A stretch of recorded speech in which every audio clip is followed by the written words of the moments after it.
I'm a killer. I don't believe that. I'm designed to kill. I don't care. I've killed people before. It does not matter. I wanted to kill you. I trust you. Jacob loves Bella. Bella loves Edward. Edward loves drama. This was a quick recap of the Twilight's famous love triangle. Among the Twilight's fans, there are two conflicting teams.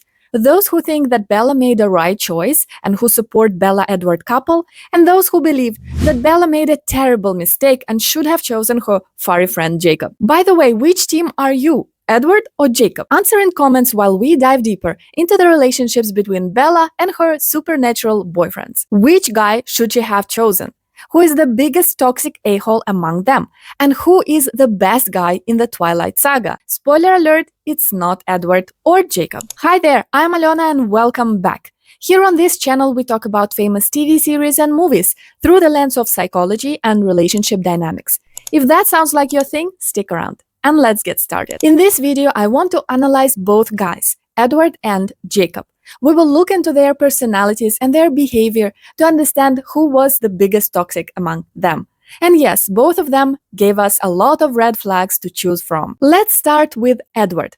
Edward actually made it to my list 5 most toxic guys on TV that we all romanticize. If you haven't seen that video, the link will be in the description box. But let me explain you why I gave him 4th place in my rating of toxics. Edward was converted into a vampire when he was 17 years old. That happened, by the way, over 100 years ago. How old are you?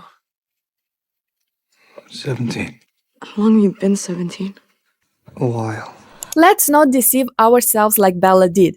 He is not a teenager, even though he looks young. He's a very, very old man who had a very long life. His infatuation with Bella seems romantic at a first glance. He was waiting for her for over a century, until her mother gets pregnant and Bella gets out of her nappies. Yuck, disturbing. When you seriously look at their age difference, you will realize that this is not normal. Bella is a teenager, which means that he holds all the power in this relationship. He decides when they talk or when he disappears completely. About this later. When they meet, Bella has no experience in the relationships, apart from witnessing the troubled romantic life of her mother, of course. From the start, he cultivates the emotional drama between them, and it hooks her in. Don't come close. Oh no, come closer, I can't be without you. For a teenager, all these bright emotions mean only one thing. He must be the one. This is true love. Just look at these 2 moments. They happen within a few days. First, he coldly tells her, we can't be friends. And then he looks deep into her eyes and says, I don't have the strength to stay away from you anymore. Which 17-year-old girl would resist that? Bella, we shouldn't be friends. I don't have the strength to stay away from you anymore. Very fast, he lures her into his world, knowing full well that it's deadly for her. I mean, did he really think that being around a crowd of bloodthirsty vampires is a good idea for her? Of course she gets into trouble. She almost died in the end of the first movie. Remember Blondie James, who for some reason found Bella irresistible? But Edward doesn't break up with her after that. No. It takes his family member to attack her for him to realize that this whole relationship was a death trap. Paper cut. You know what I don't understand about this moment? Why did he push her this violently? In this scene, Edward did more damage than Jasper. Edward puts Bella in danger numerous times after that too, like allowing her to play bait for Victoria in the 3rd movie, for example. Remember Victoria, girlfriend of James, who tried to kill Bella for no reason? She wants a revenge on the Cullens who killed her boyfriend and comes back to hunt for Bella. And now Bella is the bait. Then during their wedding night, Bella is in danger again. Edward knows that it's dangerous for her, but still, he proceeds with doing whatever they do on the wedding night. Guys, please don't tell me that you find this moment with the wedding night romantic. When she wakes up next morning, covered with bruises, she looks like a victim of a violent crime, seriously. Now, I told you I will get back on Edward disappearing on Bella. That happened in the 2nd movie. After Jasper's attack on Bella, Edward finally realizes that this relationship is not safe for her. No Sherlock, and disappears from her life. I know I said earlier that it was irresponsible for him to involve her into this relationship, and I stand by my words. But disappearing?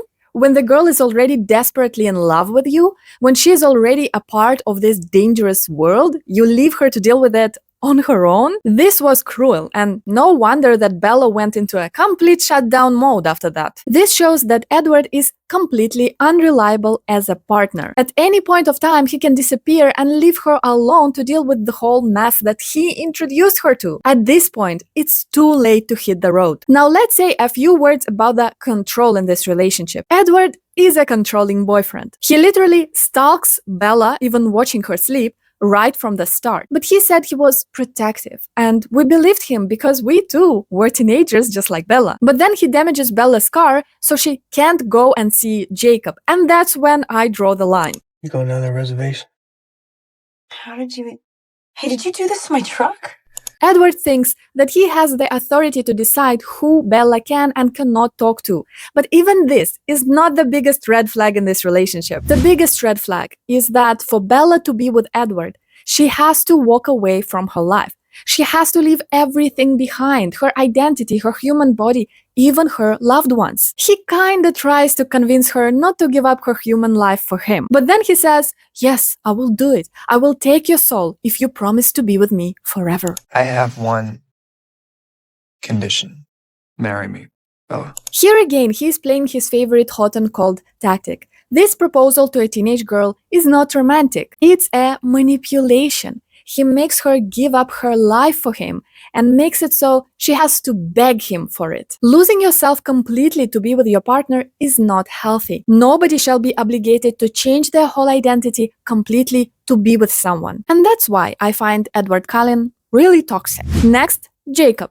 So if Edward is toxic, maybe Jacob is a better choice. I know that many of you believe that he is, but let's take a closer look. In the beginning, Jacob does seem to be much better as a potential boyfriend than Edward. While Edward is being unreliable and is keeping Bella at arm's length, Jacob remains to be a stable presence in her life. He spends time with her, he never disappears on her, he listens to her. He actually behaves a little clingy, which we girls don't really appreciate. I know, giving away all of our darkest secrets. The best thing about Jacob is that to be with him, Bella doesn't need to change her identity, give up on her human life, or walk away on people she loves. He literally tells her, being with me will be as easy as breathing. I'm exactly right for you, Bella.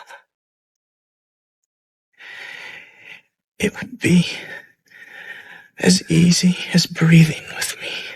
But is it true? Everything about Jacob changes once he becomes a werewolf in the second movie. First of all, he does exactly what Edward did and disappears on Bella. She tries to contact him for weeks, as far as I remember. But he doesn't pick up the phone, doesn't show up, doesn't even call her back. Like, was it really that hard to pick up the phone just once in between of running in the woods as a giant dog? His werewolf nature also makes him aggressive, and now it's actually not safe for Bella to be around him. I know, Edward was right, but it doesn't give him the authority to choose for her. For example, he lashes out when he finds out that Bella is getting married to Edward, throws away her wedding invitation, and runs into the woods. He never heard Bella, it never came to that. But who would say that it wouldn't? He can't control himself when the aggressiveness takes over. And we see the example of a werewolf losing control with Sam, the head of Jacob's pack, and his girlfriend. He lost control just for a moment and put a huge scar on her face. It's never a good idea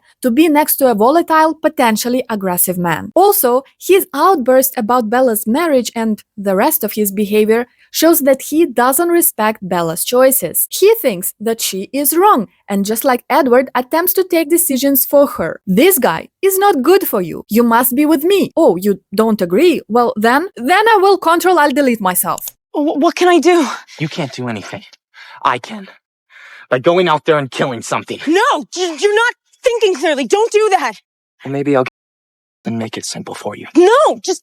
Jake, stay.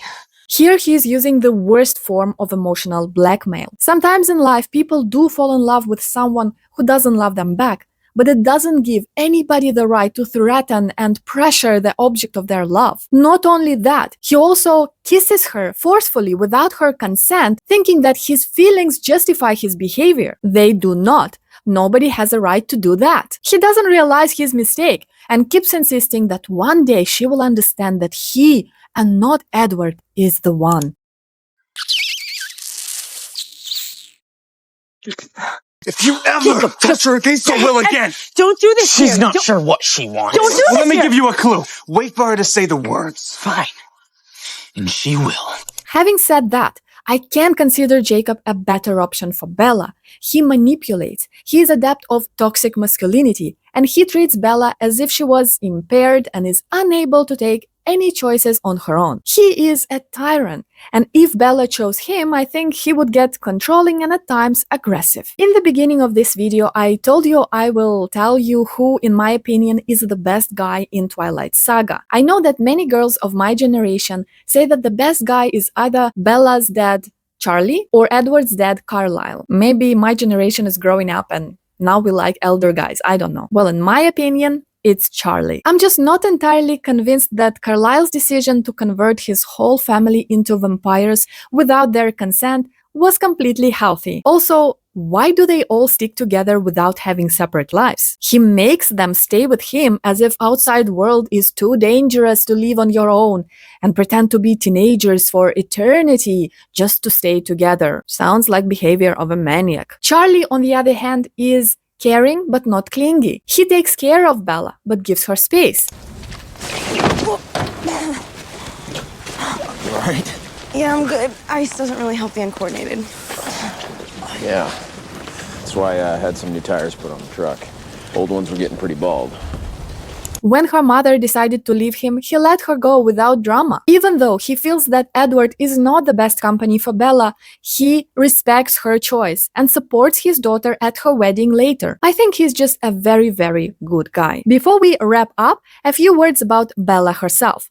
The whole unhealthy dynamics between her, Edward, and Jacob is kinda her fault. I just really don't get girls who say they are in love with two guys and they can't choose. I think in reality, we always know which person we want to be with. And for Bella, it's Edward. She knows that. But still, she chooses to keep Jacob on a leash, figuratively speaking, because it's convenient for her. One of the reasons why Jacob couldn't get over her for so long is that she kept sending him mixed signals. In the second movie, after Edward disappears, she clings to Jacob for dear life. She literally wouldn't leave him alone. Who wouldn't believe that she has feelings? In the third movie, she even kisses him. I'm not talking about that kiss without consent when he forcefully kissed her. Later in the movie, she chooses to kiss him. And when Jacob shows up at her wedding, Bella jumps into his arms right in front of her husband. Edward, is everything all right? No questions for your wife? She kept this love triangle going for far too long. Even after her wedding, when she is already married and pregnant, she clings to Jacob. She refused to set him free. They, of course, later explained her feelings by the fact that Renesmee, apparently unborn baby, had feelings for Jacob. Really? What about before she got pregnant? Why did she behave this way then? She just needed to set firm boundaries and let Jacob go. But she didn't want to lose him because she enjoyed his feelings for her. So she didn't. So who is the biggest toxic out of the three? It just might be Bella. Thank you for watching this video. Do you agree with my analysis? Who is your favorite guy in the Twilight saga? Share in the comments. And don't forget to subscribe to this channel. I will see you in my next video. Bye bye.